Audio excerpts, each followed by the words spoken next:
ವೇಗ 3 ಲಕ್ಷ ಇದೆ, ರಾಶಿ 0 ಇದೆ. ಹಿಂಗಾಗಿ ಎಷ್ಟೇ ಬೆಳಕಿದ್ದ ಆಬ್ಜೆಕ್ಟ್ ಈ ಆಬ್ಜೆಕ್ಟ್ ಡಿಸ್ಪ್ಲೇಸ್ ಆಗಬೇಕಾಗಿತ್ತಂದ್ರೆ ಆಬ್ಜೆಕ್ಟ್ ಡೈರೆಕ್ಷನ್ ಚೇಂಜ್ ಆಗಬೇಕಾಗಿತ್ತಂದ್ರೆ ಆಬ್ಜೆಕ್ಟ್ ವೇಗ ಹೆಚ್ಚಾಗಬೇಕಾಗಿತ್ತಂದ್ರೆ ಅಥವಾ ಈ ಒಂದು ಆಬ್ಜೆಕ್ಟ್ ಏನ್ ಮಾಡೋದಂದ್ರೆ ಇದರ ರೂಪ ಬದಲಾವಣೆ ಆಗಬೇಕಾಗಿತ್ತಂದ್ರೆ ನಾವು ಬಲಪ್ರಯೋಗ ಮಾಡಿದ್ರೆ ಮಾತ್ರ ರೂಪ ಬದಲಾವಣೆ ಆಗ್ತದೆ. ಸೊ ಹೀಗೆ ಏನಂದ್ರೆ ನಿಮ್ಗೆಲ್ಲದ ಅವಶ್ಯಕತೆ ಇದೆ. ಎಳೆಯ ಒಂದು ಹಿಗ್ಗಿಸುವ ಶಕ್ತಿಗೆ ನಾವೇನಂತ ಹೇಳ್ತಾ ಇದ್ದೇವೆ, ಬಲ ಅಥವಾ ಇದು ಒಂದನೇ ನಿಯಮ. ಅಲ್ಲೇ ಮುಂದುವರ್ಕೊಂಡು ಹೇಳೋದಂದ್ರೆ ಎರಡನೇ ನಿಯಮ. ಎರಡನೇ ನಿಯಮದ ಶಕ್ತಿ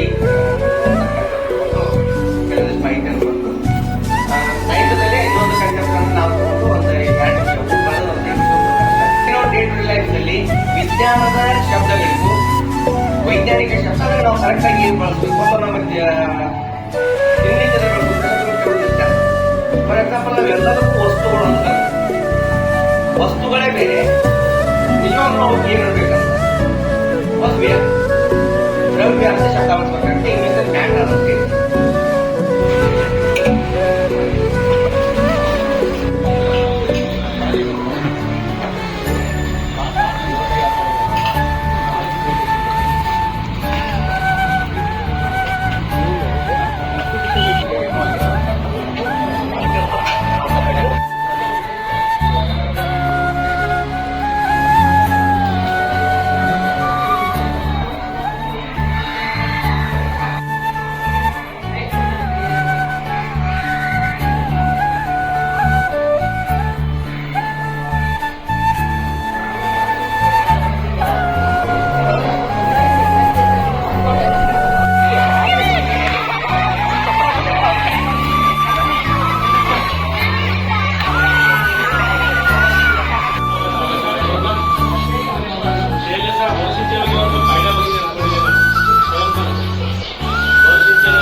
ನೋಡ ಮಾರಾಯ